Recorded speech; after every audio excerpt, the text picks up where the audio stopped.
O assunto da aula de hoje é a LGPD, ou Lei Geral de Proteção de Dados. Então, esse é um assunto muito importante, porque essa lei ela passou a vigorar tem poucos meses aqui no Brasil. Então, vamos lá saber a história dessa lei? Então, o que é a LGPD? Então, é uma lei, né, que a ideia dela, o que é? Regular todo o tratamento de dados pessoais de cidadãos brasileiros dentro e fora do Brasil. E essa lei, de onde que veio ela? Então, essa lei ela veio de uma lei que existe lá na Europa, que é a GDPR, ou Regulamento Geral de Proteção de Dados, que é uma lei que está em vigor por lá desde 2018, com o mesmo propósito. Antes de falar dessa lei, eu queria contar um pouquinho da história dessa lei no Brasil, que é uma história longa, né, que já dura cerca de 3 anos. Então, o primeiro capítulo dessa história foi a tramitação no Congresso Nacional, que foi aprovada, e a sanção dela ocorreu em 14 de agosto de 2018. Só que essa lei ela não entrou em vigor imediatamente. Por quê? Porque ela muda a forma como é feito o tratamento de dados no Brasil e as empresas reivindicaram um prazo para se adequarem. Então, em 2019, ela sofreu uma reformulação, algumas alterações foram feitas, mas ela entrou mesmo em vigor em setembro de 2020. Mas em 2020 ainda foi dado um prazo a mais de cerca de 1 ano para as empresas se adequarem. Então, desde setembro de 2020, a lei está em vigor, mas em caráter educativo. As punições, que são os descumprimentos da lei, somente a partir de agosto de 2021. E quais são os direitos que são concedidos ao usuário por essa lei? Então, o primeiro deles é o seguinte: a proteção dos direitos fundamentais de liberdade, principalmente de privacidade do usuário sobre as suas informações pessoais, o direito de livre informação de personalidade de cada indivíduo. Quando se fala aqui de personalidade, não se está falando do comportamento do indivíduo, mas as informações pessoais da pessoa. Por exemplo, o que ela faz, qual é a sua profissão, qual o gênero da pessoa, quais as opiniões pessoais daquela pessoa, enfim, dados pessoais daquela pessoa, que aquele conjunto que é o que a gente chama que forma a personalidade jurídica do indivíduo. Então, ela vai assegurar ao usuário, primeira coisa, a titularidade dos seus dados pessoais. Então, a partir dessa lei, ela diz que é o seguinte, que cada pessoa é dona das suas informações privativas, como até o nome completo, sobrenome e demais dados pessoais. E que se alguém quiser fazer uso dos seus dados pessoais, precisa haver a questão do consentimento. Então, a pessoa não pode citar o meu nome sem o meu consentimento, uma pessoa não pode enviar um e-mail para mim, sem que eu tenha fornecido para aquela pessoa o meu endereço de e-mail. Então, a ideia é regulamentar várias situações na vida do cidadão que estava meio desorganizado. E ela prevê penalidades, no caso de descumprimento, que eu vou falar sobre essas penalidades daqui a pouco. E ela vai tentar proteger principalmente aquilo que ele chama de dados sensíveis. O que são dados sensíveis? Por exemplo, o nome completo da pessoa, a sua documentação pessoal, a origem racial ou origem étnica. Então, se é uma pessoa lá de origem branca ou de origem africana, enfim, a origem racial da pessoa. A sua convicção religiosa, então perceba que já entra a parte de crenças, Então, se uma pessoa é católica, ou evangélica, ou espírita, ou qualquer outra religião, ou ela tem o direito de manter aquela informação privativa. A sua opinião política, Se a pessoa defende um partido A, um partido B, então isso aí também entra como direito de privacidade do usuário. Se essa pessoa é filiada a algum sindicato, alguma organização de caráter religioso, filosófico, político, também são informações pessoais e privativas do cidadão. Dados referentes à sua saúde, se a pessoa tem câncer, ou se ela tem o problema de pressão alta, ou se é cardíaco, ou se tem alguma doença contagiosa. Então, Isso daí o cidadão ele tem o direito da privacidade e a preservação dos seus dados ou a sua vida sexual, preferências e demais situações afins. Dados genéticos ou biométricos, né? Então muitas vezes a pessoa né, tem alguma marca genética ou alguma outra situação relacionada, então tudo isso aí são dados sensíveis, onde a lei se aplica e o usuário ele passa a ter direito de uso desses dados que a gente chama de dados sensíveis, ou seja, uma pessoa não pode sair divulgando esse tipo de informação das pessoas na internet, porque agora é crime. E qual que é a forma correta, então, correta de dados do usuário? Né? Então, porque muitas vezes você vai fazer uma compra numa loja de e-commerce, ou você vai preencher algum cadastro em algum lugar. Então, assim, antigamente, você simplesmente fornecia os seus dados e a outra entidade, ela fazia o uso que melhor lhe convier para esses dados. Agora, existe a figura do consentimento, ou seja, o mesmo simples cadastro num Wi-Fi público, se me pedir os meus dados pessoais, ele precisa me pedir o consentimento e eu preciso concordar em fornecer aqueles dados. Normalmente, cada vez que você fornece os seus dados, ele é para uma finalidade específica. E essa finalidade, ela deve ser explicitada na coleta. Então, vamos supor, se eu faço um cadastro no Wi-Fi público, precisa estar claro que aquele cadastro é para a autenticação naquele Wi-Fi público e nenhuma outra finalidade diferente dessa. Por isso mesmo, quem coleta os dados das pessoas, ela precisa informar quais os dados serão coletados e como que esses dados serão utilizados. Essa questão de quais dados, ele entra até na questão seguinte, às vezes tem lugares que se faz o cadastro onde a pessoa solicita excesso de informações que muitas vezes são informações pessoais. Então, quando fala quais dados, é somente aquelas informações necessárias para aquela finalidade específica que está sendo comunicada. E por último, esse consentimento que ele é dado lá no início, ele pode ser cancelado pelo titular dos dados a qualquer momento. Tá? Então, essa é a forma, a partir da lei, de fazer a coleta de dados do usuário. E a quem que se aplica essa lei? Olha, para qualquer entidade ou organização que colete dados de usuários das pessoas para alguma finalidade. Por exemplo, sites em geral, redes sociais. Então, quando você faz um cadastro numa rede social, aqueles dados são seus, né? A rede social não pode utilizar de forma indevida. Sites de e-commerce, escolas, universidades, lojas, ou empresas em geral. E aqui eu vou destacar o que a gente chama assim, de analistas de marketing, agências de publicidade. Então, muitas vezes as empresas, elas contratam agências de publicidade para coletar os dados. Então, essas agências de marketing que virá fazer a coleta de dados também são corresponsáveis, ainda que ela esteja fazendo essa coleta em nome de alguma outra empresa ou organização.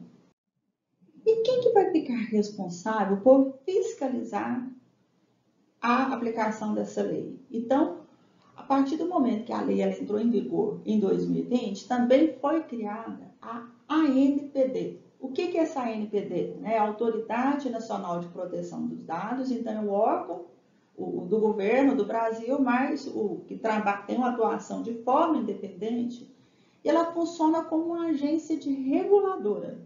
Né? E quais são as funções dessa ANPD? Basicamente, 3 funções. Né? A primeira dela é fiscalizar o cumprimento da Lei Geral de Proteção de Dados, a função de orientar o que pode e o que não pode ser feito, e no caso de haver alguma situação de conflito, é ela que vai trabalhar na mediação dos conflitos e, se for percebido algum descumprimento dessa lei, pode até identificar qual a parte que realmente tem razão em situações de conflitos. Tá? Então, essas são as 3 funções da ANPD. Então, a ANPD, só para você ter uma ideia, ela tem ter o mesmo funcionamento daquilo que a gente vê na telefonia Anatel, né, que também realiza as mesmas funções para a área de telefonia no Brasil.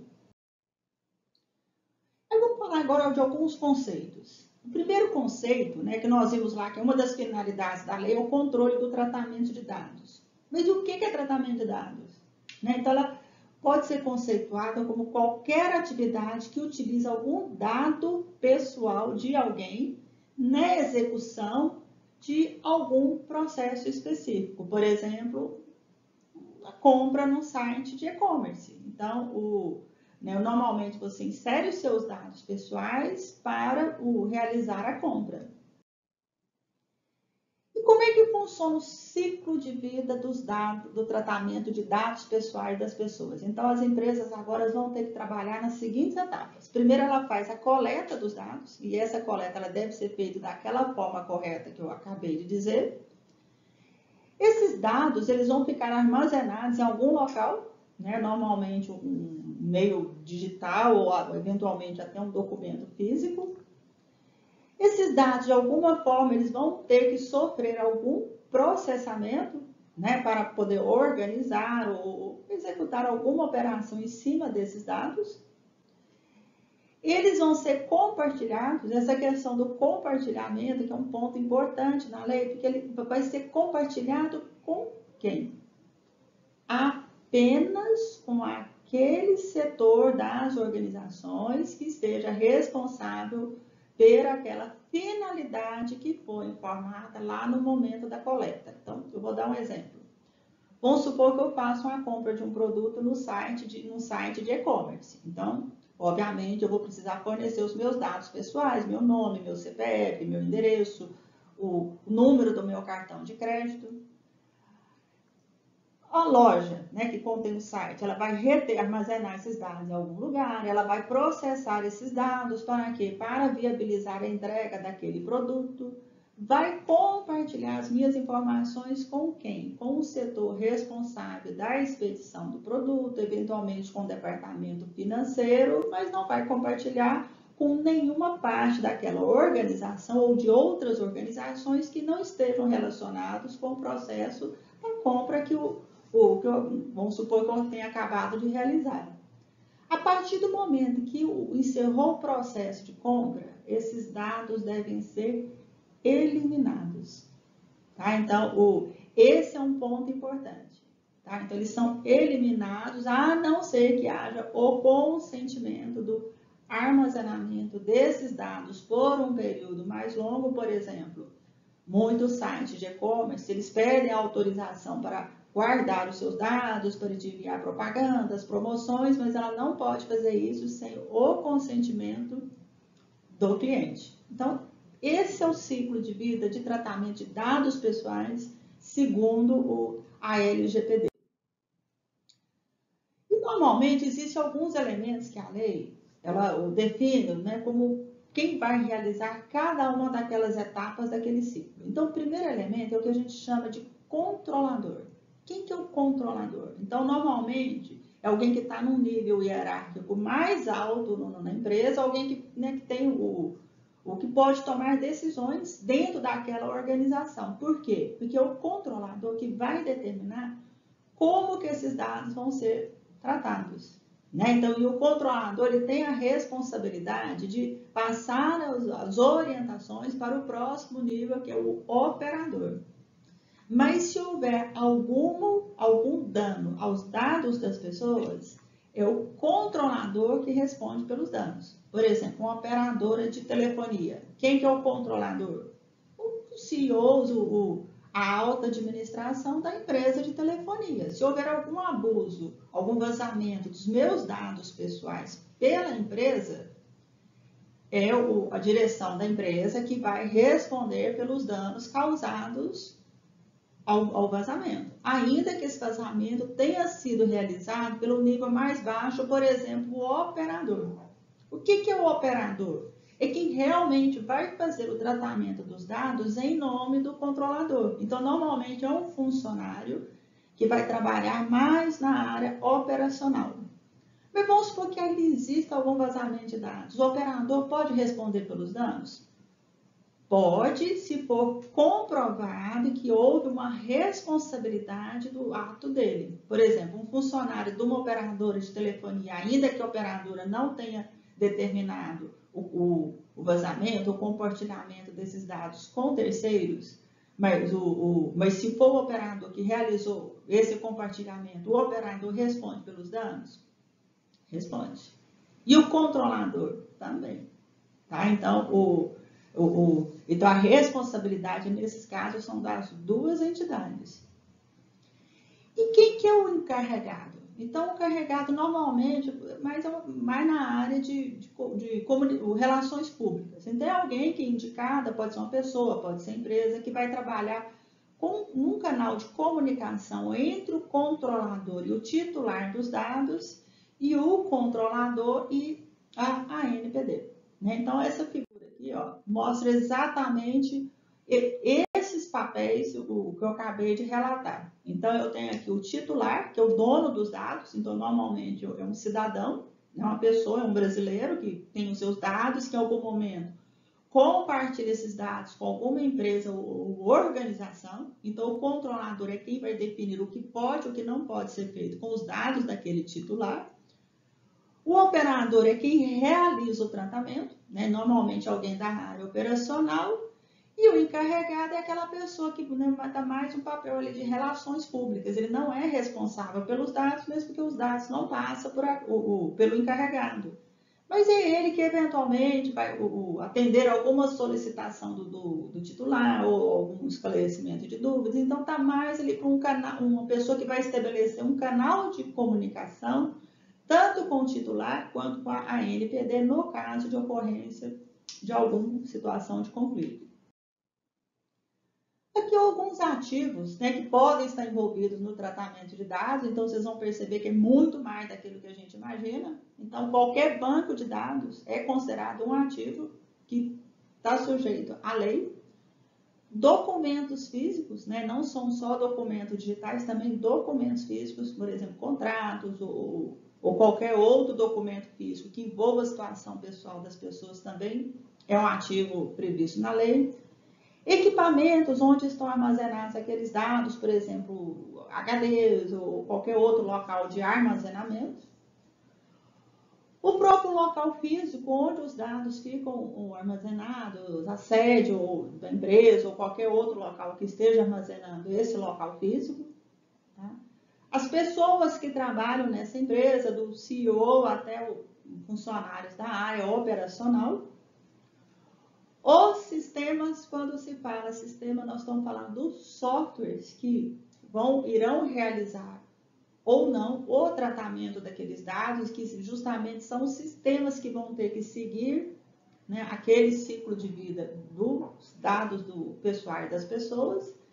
E as unidades organizacionais, aqui eu estou falando aqui dos departamentos, né? Então, quando eu falo que alguma informação pode ser compartilhada com o departamento financeiro ou com a expedição, mas não pode ser compartilhada com alguma parte daquela empresa que não esteja envolvida no processo, eu estou falando das unidades organizacionais que estão envolvidas no processo de tratamento de dados do cidadão. Existe alguma exceção à lei? Existe. Né? Então, por exemplo, se for feita alguma coleta de dados para uso particular e não rentável, por exemplo, se eu tenho o número de telefone do parente meu, então isso é um uso particular sem fins lucrativos. Então, eu posso guardar para sempre os dados dos meus parentes ou dos meus amigos no meu celular? Posso, porque é o que a gente chama de exceção à lei. Fins jornalísticos, né? O que são fins jornalísticos? Né? Então, normalmente, existe a questão do jornalismo investigativo, então existe a questão da proteção da fonte, né? Então, fins jornalísticos é uma exceção à lei. Fins artísticos e fins acadêmicos, fins artísticos, né?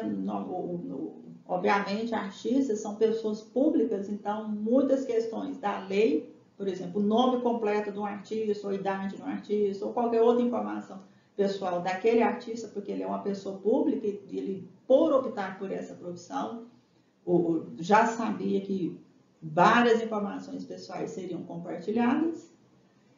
E fins acadêmicos, né? O fins acadêmico está mais assim relacionado à pesquisa, mas isso aqui tem uma outra lei que está relacionada a essa questão dos fins acadêmicos. Por exemplo, uma pesquisa, né, científica que coleta dados das pessoas, o que pode e o que não pode ser divulgado. Então, existem outras leis que já regem o uso acadêmico aos dados pessoais das pessoas. Questões relacionadas à segurança pública e defesa nacional, então nós estamos falando aí dos casos das investigações de polícia, ou da Polícia Civil, Polícia Federal, né, obviamente com o consentimento de um juiz, né, então é um caso de exceção à Lei Geral de Proteção de Dados. Organizações internacionais, então eu estou falando do intercâmbio de informações entre organizações de países diferentes, desde que sejam adotados acordos de segurança entre esses países, não pode ser feito a revelia da legislação. E quando aquele dado não for objeto de comunicação de agentes de tratamento brasileiros. Esse aqui, nós vamos complementar isso aí daqui a pouco, mas a grande questão é o seguinte, que a lei ela se aplica para cidadãos brasileiros e dados relacionados a pessoas nascidas no Brasil. Existem algumas situações em que aquele consentimento ele é dispensado. Né? Então, onde que existe a dispensa do consentimento? Basicamente, o governo. Então, vamos supor o seguinte, você tem dois órgãos da administração federal. Eu vou, por exemplo, dar um exemplo aqui, a Previdência Social e a Receita Federal. A Previdência Social pode compartilhar dados com a Receita Federal? Né? Pode, né? E precisa do consentimento do cidadão para que esse compartilhamento seja feito? Não precisa. Tá? Então, os órgãos do governo, eles podem trocar dados do cidadão entre si, se for do interesse do governo. Agora, tem a forma de fazer isso aí. A primeira coisa que se precisa definir é o seguinte, que o órgão emissor deve informar com quem os dados serão compartilhados. Não pode sair compartilhando com qualquer um, porque senão vira bagunça. A segunda regra é que o órgão receptor deve informar como que ele vai utilizar aqueles dados e vai poder pegar aqueles dados somente para aquela finalidade. Então, por exemplo, uma pessoa que é aposentado, então a Receita Federal pode solicitar dados para a Previdência Social, para pegar, por exemplo, algum indício de sonegação de imposto, e para isso não precisa do consentimento. Mas a Receita Federal pode usar essas informações para outra finalidade, além dessa? Não pode. Então, você tem que informar, olha, isso aqui é para verificar, fazer cruzamento de dados se a pessoa está sonegando imposto, por exemplo. E, por último, os dados compartilhados devem ser protegidos quando vindo de informações sigilosas. Por exemplo, a minha renda, ou os meus dados bancários, né, isso tem lá na Receita Federal. Isso são dados sigilosos meus? São. A Receita, eventualmente, pode compartilhar isso com algum outro órgão do governo que necessite dessa informação? Pode, sem a necessidade do consentimento, mas a minha informação pessoal ela continua sigilosa, não pode sair vazando e ser para a imprensa ou por qualquer outro local, porque aí quem fizer isso aí está descumprindo a lei. E quais são os direitos do titular dos dados? Então, primeiro direito, né, o tratamento adequado e normalmente compatível com aquela finalidade que foi informado ao usuário no momento que foi feita a coleta. Tá? Então, se uma empresa ela faz a coleta de dados de um usuário, ele diz, olha, eu preciso desses dados para poder te entregar um produto que você comprou. Então, ele precisa ser tratado de acordo com aquela finalidade que o e-commerce informou, e não outra finalidade. A consulta facilitada e gratuita sobre a forma e duração do tratamento. Então, as empresas precisam disponibilizar essa informação ao usuário. Então, isso vai afetar muito, principalmente, os serviços online, né? Porque, eventualmente, eu estou fornecendo os meus dados, mas quem está coletando os meus dados precisa me passar essas informações, e se não passar, está descumprindo a lei. Exatidão, clareza e relevância e atualização de dados de acordo com a necessidade do cumprimento da finalidade do seu tratamento. Então, o que quer dizer isso aí? Não dá para chegar e dizer que aquela finalidade ela é genérica.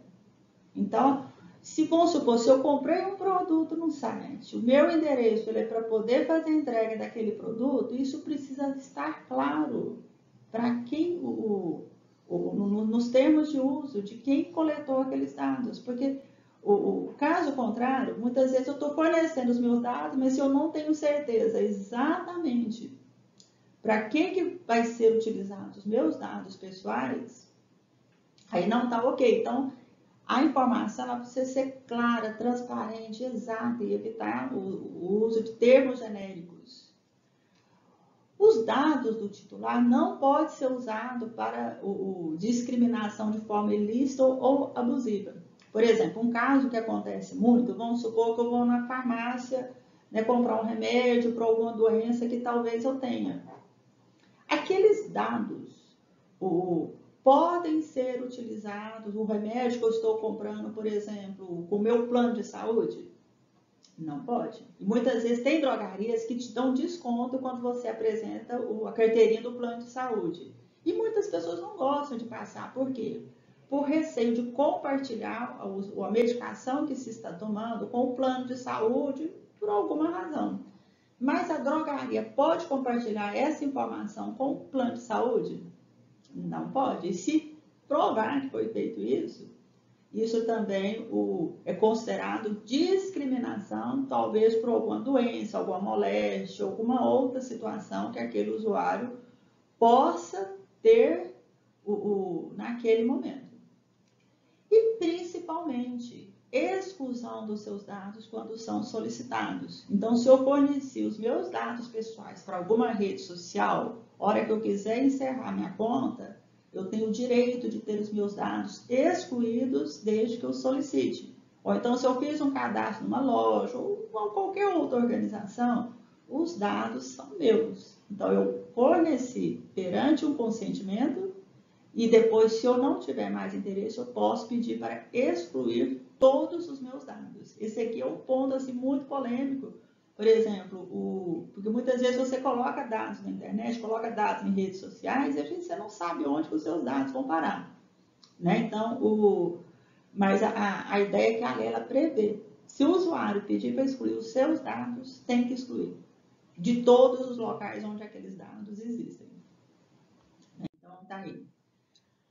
Vamos falar das penalidades. Né? Então, as penalidades elas variam de acordo com a infração. Então, ela pode abranger desde a proibição total da organização que descumpriu a lei, que é a penalidade máxima, ou parcial, né? Ou interrupção por algum tempo de alguma atividade, e multas. Né? Qual que é o valor das multas? Isso é definido pelo juiz, mas pode ser até 2% do faturamento de uma empresa. E existe um teto de até 50 milhões por infração. Então, 2% do faturamento de uma empresa, dependendo da empresa, pode até quebrar. Então, as penalidades não são baixas, são altas. Então, por isso que a observância da lei ela é tão importante. Por fim, eu queria falar algumas dúvidas comuns, né, que muitas pessoas já me perguntaram. A primeira delas é o seguinte: se eu tiver uma lista de contatos, né, vamos supor que eu tenho uma empresa, eu tenho uma lista de contatos, ali eu tenho o nome das pessoas, tenho o e-mail, tenho o telefone. Eu posso compartilhar essa lista com uma outra empresa que seja parceira minha? Não pode. Ah, mas eu compartilhei sem cobrar. Eu não cobrei, eu simplesmente cedi aquela lista. Pode?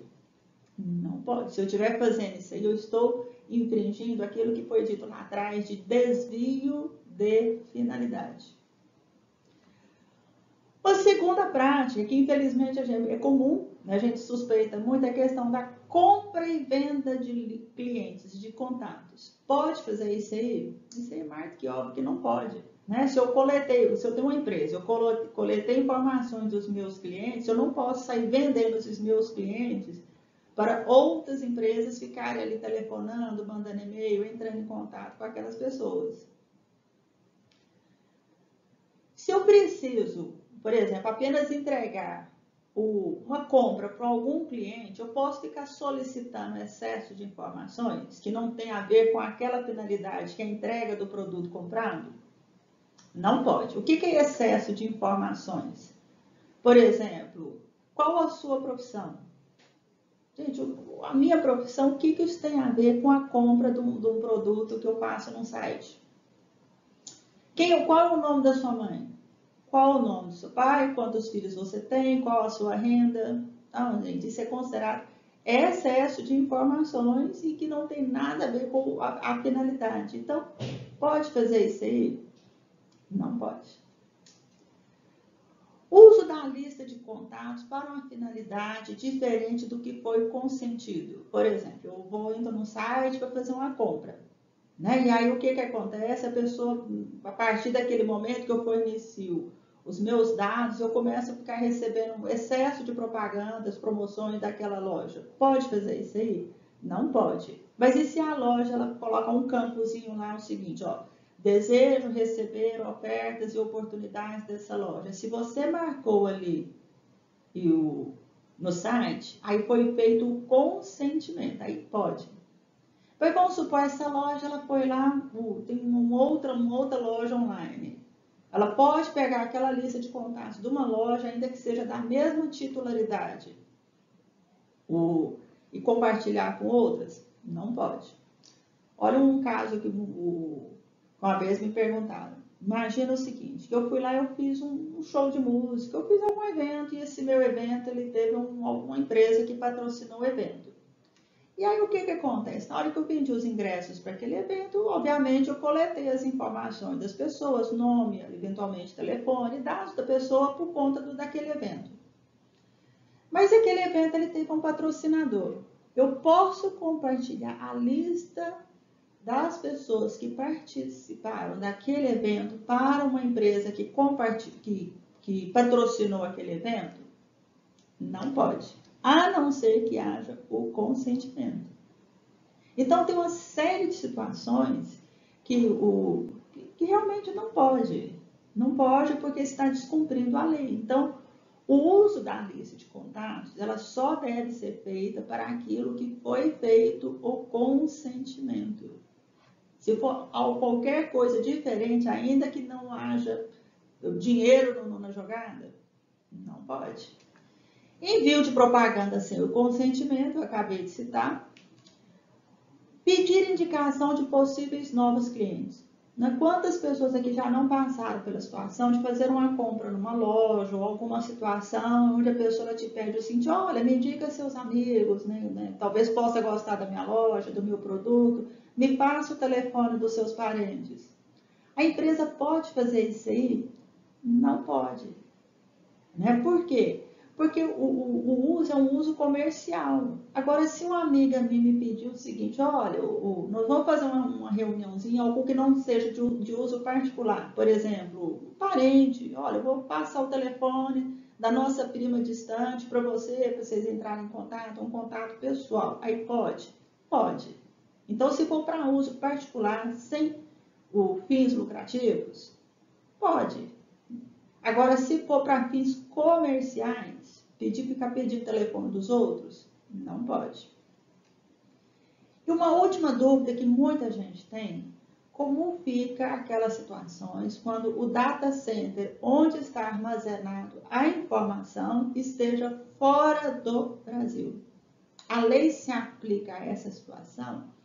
Sim, né? Porque o próprio Marco Civil da Internet diz o seguinte, que mesmo que uma empresa seja estrangeira, se ela quiser ter atuação no Brasil, ela precisa ter uma personalidade jurídica aqui no Brasil. Então, por exemplo, redes sociais tipo Facebook, Instagram, YouTube, todos eles têm representantes no Brasil. Então, ainda que os dados da rede social estejam armazenados fora do Brasil, a lei se aplica porque essas empresas são obrigadas a ter representantes aqui no Brasil.